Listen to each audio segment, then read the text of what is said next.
Perfume's just a waste of money, and it stinks. I don't need that smelly junk to give me energy. I'm full of it. I've got tons more energy than I know what to do with. But, could we, take a break and listen to the podcast?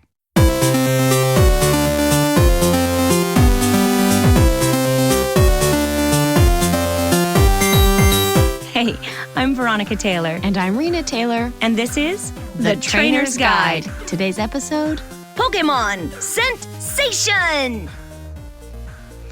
I will admit, when I read the title of the episode, I thought it was Pokémon Scent-Station. Oh, which is kind of... Oh, well, that's kind of fun, but Scent-Sation makes a lot more sense. Yeah, it's a Scent-Sation for sure. It makes a lot more sense. There are so many girls in this episode. It was Scent-Sational. Yes, I know. It's especially we are coming at the end of Women's History Month.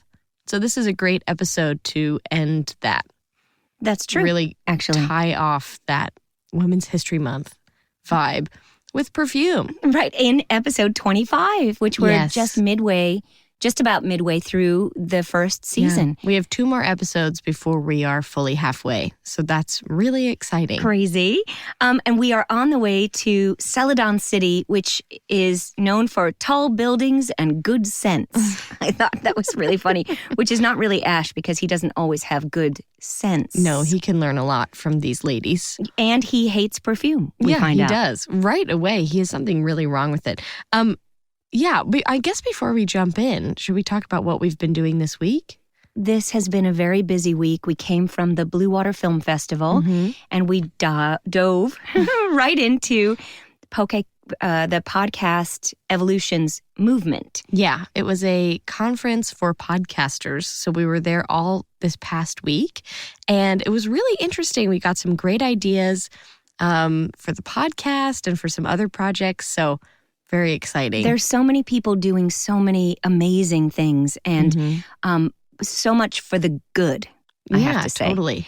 So, I mean, that being said, if you have any ideas or things that you want to hear or want us to talk about on the podcast, please write in. You know the email. Let us know. Or call us. I mean, you leave a message or whatever. I think we may switch to a phone number. It might be easier to get people to record things. So make sure you're following us on social media so you can hear the updates all firsthand. The latest. That's right. Plus, we are starting off on some big travel coming up. So we might be coming to a place near you. Very exciting. Yes, like Celadon City, full of tall buildings. There are many tall buildings everywhere that we go. That's nowadays. True. That's true. Not a lot of towns known for their perfume, though, I must say. No, except for in France. That's true. And there is this wonderful, in the East Village in New York City, near where we used to live, there's a great perfumery. I'm not sure, perfumer, who makes all their own scents. And that's a fantastic place. So you can still find that around. And we went to a place in Wellington. They made their own perfume there, too. And we went to that place in Egypt where they tried. That's right. We were on the camels. We got a camel ride. And the camels were going around the pyramids of Giza. And well, first of all, everyone says, don't accept the camel rides from someone. They're just trying to get your money. Right. Which they are, but we did get to ride a camel around. We were like, well, we're here, there are camels, we're at the pyramids, like we might as well just do it. Like we know it's not worth it, but we were like, we'll only be here once, so we might as well do it. And it was worth it. It was fun. We got a great story out of it. But they took us on the camel. At the end. And first of all, they ride you around the pyramids. And then at one point, the guy stopped, put the camel down and was like, okay, now stand on top of it. To take a photo. And my mom was like, I'm not doing that. And he would not let it go. So finally I had to be like, okay, I'll get on the camel. So I had to stand on the camel's hump. It was so uncomfortable. So and this poor camel. For the camel. I mean, I'm looking at it being like, I'm so sorry. I know. I'm so sorry. But it was fine. But then they stand on the camel, they take your photo, and then we get back on, and he takes us back to the front. But instead of dropping us off there, we just kept going. We went off-road, essentially. We went out of the pyramid complex into the city streets. So on we're camels. riding these camels in the roads with cars going by. We're both like, what is going on? And the guy isn't telling us anything. So he's just taking us somewhere. And they drop us off at this shop where they have like a lot of antique stuff. And then they took us to this room where they gave us tea and started showing us all these perfumes. Mm-hmm. And then we're like, we're not going to buy anything. And so then they're like, okay.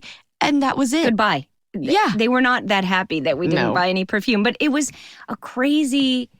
We were together, so it wasn't scary, but it was weird. It was weird. And yet, we did it. We had to walk back to the pyramids. So it was a little crazy. I mean, it was very weird. Anyway, perhaps that's where Ash's mistrust of perfume people come in. That might be. It's because inherent. These people did kind of try to swindle us a little bit. There are times to say yes. And you have Very to know true. when that is.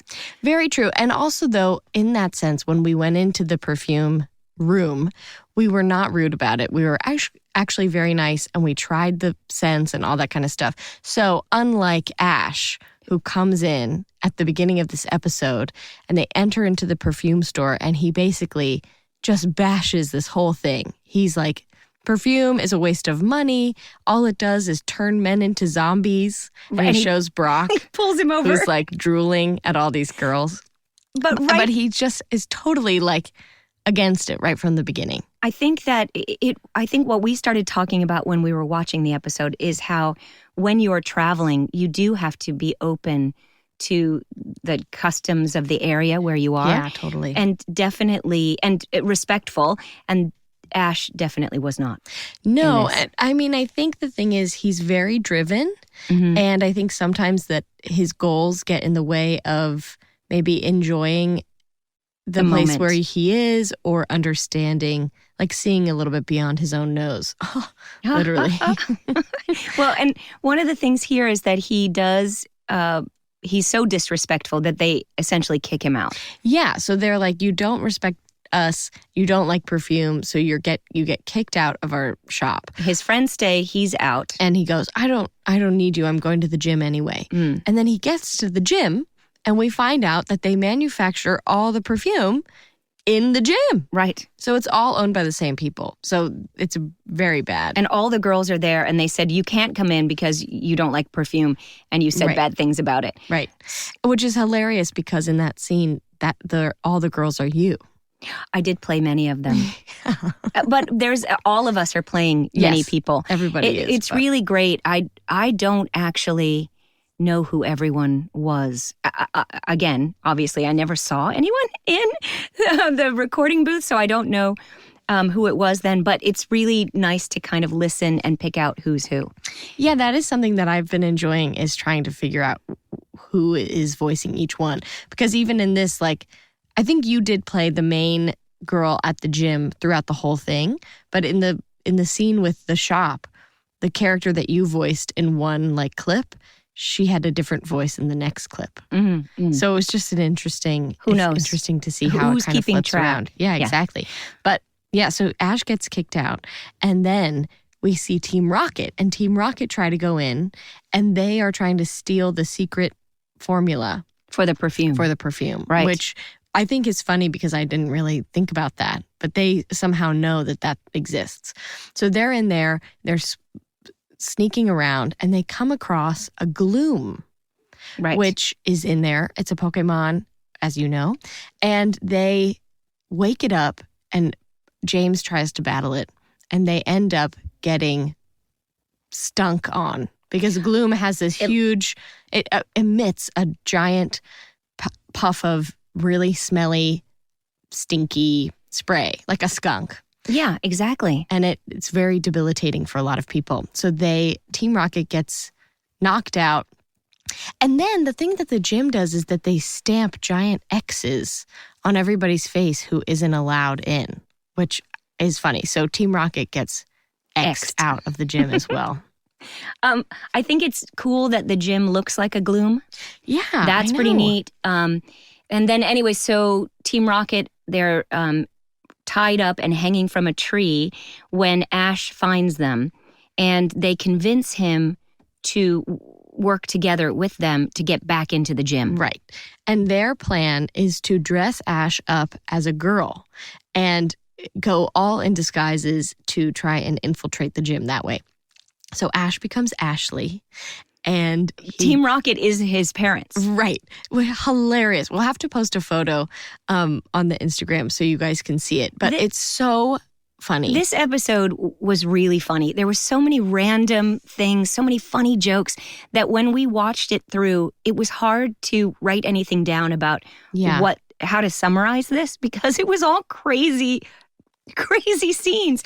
And they spent so much time with Team Rocket as the parents and Ash as Ashley, and then just kind of trying to convince people that he liked perfume or she. Right. It's just so funny. So funny. And I love even that, like, Ash is revealed the new outfit with his wig and James is like, oh, nice wig. And, just hilarious stuff. And there are, at conventions and stuff, you've talked about Ash becoming Ashley a lot. Mm-hmm. And I've been excited to see what that meant.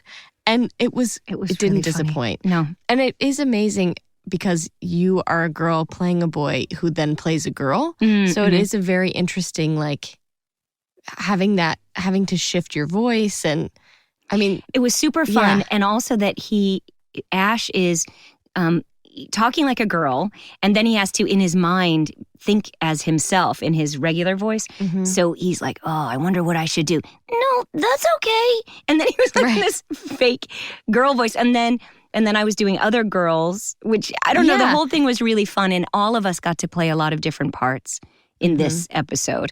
But I loved the fact that everyone just bought into it. And then it's Pikachu who sees through it in the end and gets mad and shocks Ash literally out of his costume. Right. The shock burns the wig and he's revealed. And then he basically challenges Erika, the gym leader, to a battle. And she says, I have to accept because you challenged me. So off they go. Right. And what we find out is that the gloom that's in the gym rescued Erika when she was little from a Grimer. Mm. And after that, they've been, best buds. So we go to the battle, and Ash is battling Erika. And what I find interesting is that during the battle, Erika says that Ash doesn't have empathy for his Pokemon, and that is that's what makes her a great trainer. Right. And I find that really interesting because I feel like something that we've talked about in all of these episodes, all 25 or 24 of them, is the care and respect that Ash has for all of his Pokemon. Right. So I do find it interesting that that's what she says in that. Yeah, and then she says, I'll teach you empathy. Right. And by throwing out her gloom. The gloom, which again, I don't fully get like how that's going to show empathy. Well, we do know that gloom needs to feel comfortable to be able to not emit that skunky kind of smell. And perhaps the teaching empathy is you have to really understand your own Pokemon and then the one that you're battling. Yeah, I feel like perhaps understanding the ones battling and maybe having empathy for your opponent's Pokemon. Maybe that's also more what she means. Because even like at the beginning, he calls out Bulbasaur and Bulbasaur gets knocked out. And he calls Bulbasaur back and Erika goes, oh, Bulbasaur, I'll give you some, I don't know what, potion or something at the end. And Ash is like, that's not going to be necessary. So maybe for that, it's like he doesn't necessarily he's just focused on winning. And so he's not thinking about healing the Pokemon in that way during the battle, which I just don't know. But something else we learn is Tangela. We do get a lot of new Pokemon in this episode. So we get Gloom, we have Tangela, and Weeping Bell. Weeping Bell, right. And Grimer. Yeah, and Grimer. Grimer was in it also in that flashback. Mm-hmm. And Primeape shows up in kind of a thought flashback of should I choose, should I not choose. And that's some sort of empathy because Ash is going to pick Primeape, but then realizes, it's so volatile. So he decides not to take it. Perhaps that's a showing of empathy there. Yeah, that's what I'm thinking. Maybe he's looking out for everyone. Everyone. And himself. Yeah, because he got punched in the eye last time. Mm. So he is he's kind of winning. Ash is kind of winning this battle. This is the first one that he's coming out on top, and everybody's a little surprised and whatever. And then Team Rocket come back because they've gotten the secret potion. They've gotten the... Right. They used Ashley stuff as a distraction, got the secret potion from some kind of secret place. Yeah. And then now they're there and they, well, actually not they, Meowth blows the place up. Yeah. And they're doing their little motto, and then Meowth does the thing, and they get blown up. And so he's been keeping the bomb or something close to themselves so he doesn't lose it. Anyway, so they flub it, but they still have the secret perfume. Right, so, they go flying out and the whole place catches on fire. Everyone dramatic. has to work together to save all the Pokemon. To catch them all. That, as someone said, we've got to catch them all. And then they... Brock, I think, smartly uses Geodude to put sand or dirt, as he says, over the fire, which is a great way to put out fire. Squirtle, Staryu, and Starmie are called for their water gun abilities. Yeah. Pikachu is using a watering can to help. That's right. right. So everybody's doing their part. But we find out that Gloom is still inside. And so Ash bravely volunteers and runs in there and gets Gloom. And at first, Gloom is scared, so it puts out its stinky scent. But then it sees Ash and trusts him and lets him take him without the smell. Amazing. Which is pretty great. Because of, I don't know, that showing of friendship and caring. Yeah. It makes a huge difference in Pokemon and in life. Those little efforts can go very far. And then Ash, because of his bravery, I imagine, he wins a rainbow badge. He gets a badge, which I think is cheating. Well, it all depends on, again, I have to disagree because you could say the far end of this is participation trophies, right? That people get those just for showing up. But I do think in the middle ground is doing the right thing. You don't get badges or trophies for showing up every day, doing the right thing, thinking of others. And perhaps we should get more for that. Totally. And so in a way, I think Ash deserves this rainbow badge. And I will say that in all of these things, he shows the strength and, he helps the trainer. He helps the leader, the gym leader, out in a way that, they are put in a vulnerable position and he stands up and helps them. Rather than being like, oh, this is my enemy, we're battling, whatever. He puts that aside, that competition aside, and helps them as a friend. So I do think, I agree with you. I'm just a little frustrated that this is every single time he battles a gym leader, he doesn't win, but he still gets a badge. That's right. It's every time. It's not even like, I really thought that this was going to be like the one time that he wins fair and square from a battle. You know what I mean? Like he's yet to win a battle. And it's not, but the thing is, it's not like he's losing. It's that he gets interrupted by Team Rocket and there's some danger and they have to fix it. Right. So it's just like, I don't know if there's ever been a completed battle. So far, Other than with the guy who, I was going to call him Bill, but that's not him. Bob, or, the one who had the Pokemon in the thing and he was training them and... This is like every episode. The one who had the Pokemon in the thing and he was training him? And he was, it was the Sand Shrew. Yes. That guy. I think they battled and Ash actually lost. Well, he has definitely lost but I or feel been like losing. Most of the battles don't actually get finished. That's true. You're right about that. They always get interrupted. Again, that's so real life because you're on your way to do one thing and you get sidetracked to go help someone, or you forgot something, you have to go pick it up, or there's no straight path ever in life.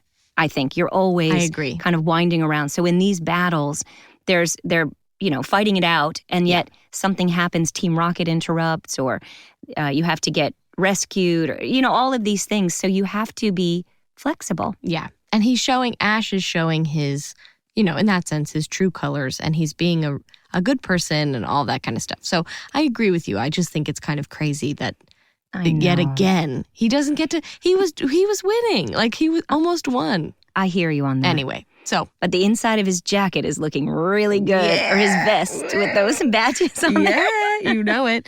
Yeah, I think this episode was really interesting. It ends with we've learned a valuable lesson of you can never judge a Pokemon by its smell, which I don't. It's so true. Well, first of all, yes, obviously.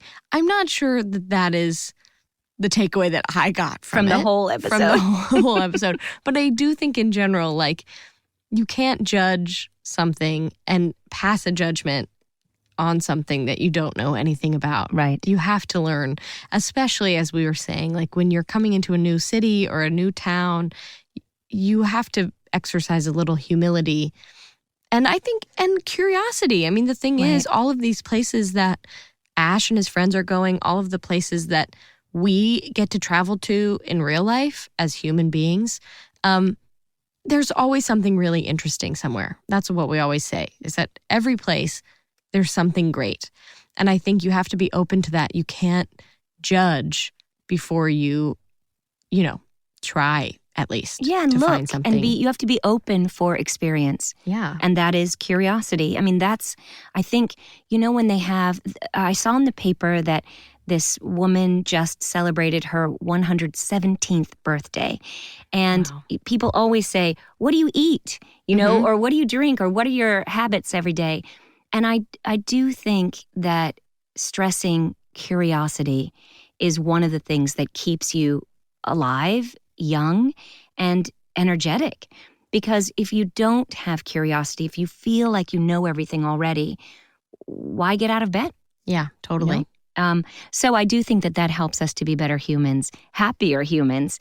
And I think it can also help pull us out of darker times. I think that especially since the time of lockdown, I think COVID is still unfortunately continuing, but at least we don't have the restrictions we had. There's so much information about kids in school right now are still struggling to get back into the swing of things. Test scores are lower. There's not the same kind of focus. And I think depression is a big part of this whole equation. And without curiosity, you can remain down in the dumps or kind of stuck. And so that can help pull you out and get you to maybe meet up with your friends or connect in different ways with people around you. And that can help through these weird, dark-ish times. Yeah, I think too what you were saying, when we were in Okinawa, that was something that we were learning about too, because that is an area where they have some of the longest living people.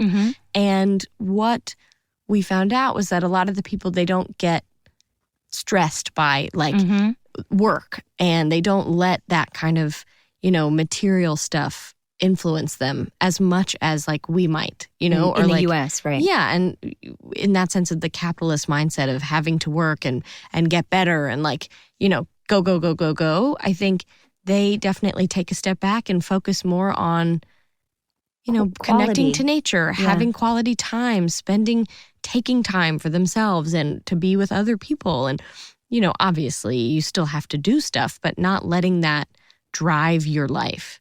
And I think that even in this, Ash is so focused on his goals that sometimes it gets in the way of him having a good time or learning something new. And I think that the great thing about especially these characters in particular is that he has friends who can remind him hey, take a step back, or even Misty being be quiet, And I think they all have such unique perspectives, and it ties that into something really interesting.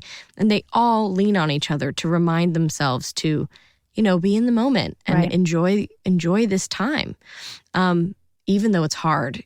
And I think that that's something that we can all take away from that too, is, sometimes even when life is so overwhelming, you've got to take a step back and just kind of enjoy the moment you're in, and then find a way to keep going. And sometimes some good scents help with this Daffodil Dreams perfume that they sprayed.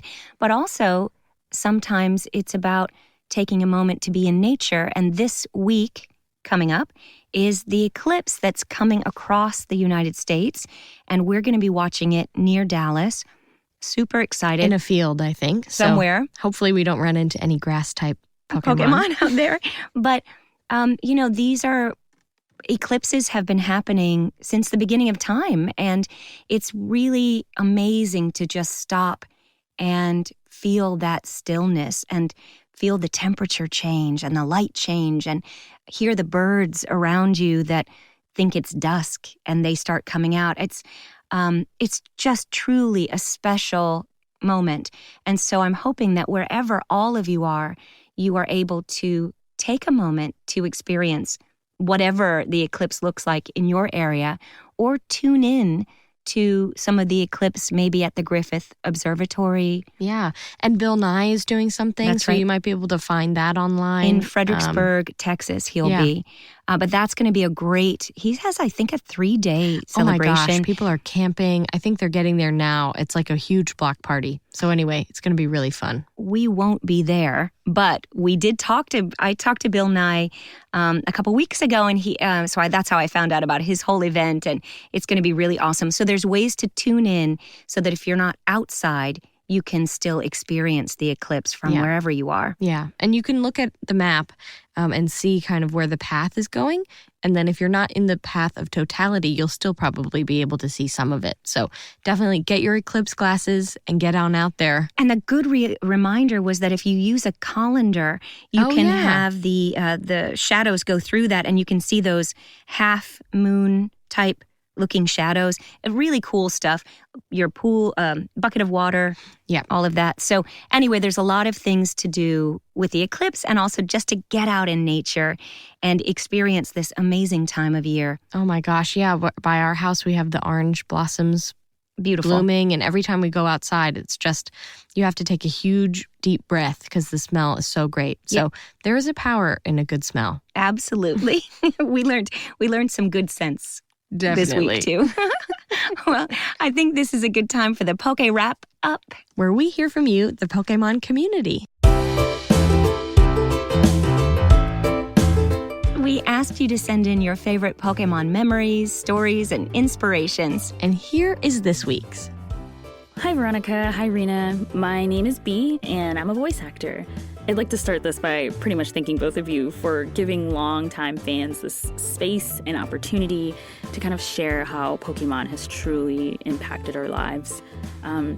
For me, personally, the first season of Pokemon is like the most nostalgic, and it reminds me of my youth.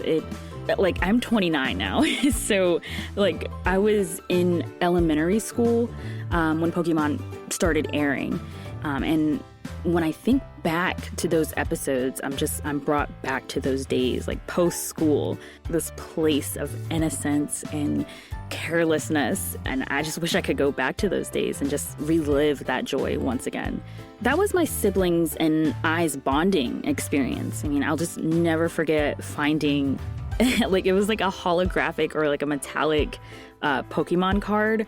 I wasn't a collector, so I'm not really sure if it was either of those things. I just remember picking it up off the ground on like the school courtyard and being like, oh my God, this is such a neat Pokemon card. And I remember holding onto that card for months. And then when my twin brother's birthday rolled around, which obviously was my birthday as well, I gifted it to him. And I just remember him being like so stoked about it. Like he was just so excited. This show also sparked my interest in vocal work.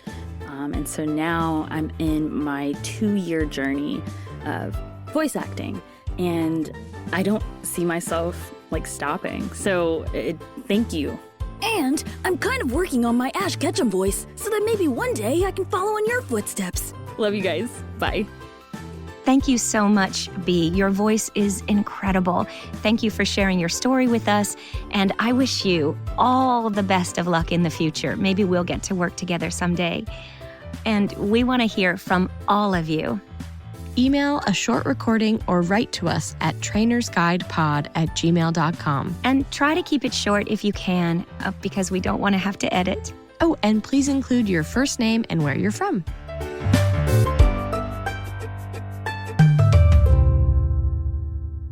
Well, that about wraps up today's episode of The Trainer's Guide. And, as they say, to be continued. We hope that you continue to join us on this journey that is the Trainer's Guide. As you know, you can find us on Apple Podcasts, Spotify, or wherever you get your podcasts. Wherever you're listening now. And if you subscribe, comment, and rate the podcast, it helps others find the show and keeps us on the air. Thank you so much in advance for your generosity and all of your amazing support. Trainer's Guide is a production of Boom Integrated. We are co-executive producing this along with the amazing Adrian Glover and the incomparable Robin Lai. I'm your host, Veronica Taylor. And I'm your host, Rena Taylor. And this has been The Trainer's Guide. We'll see you out there on the road.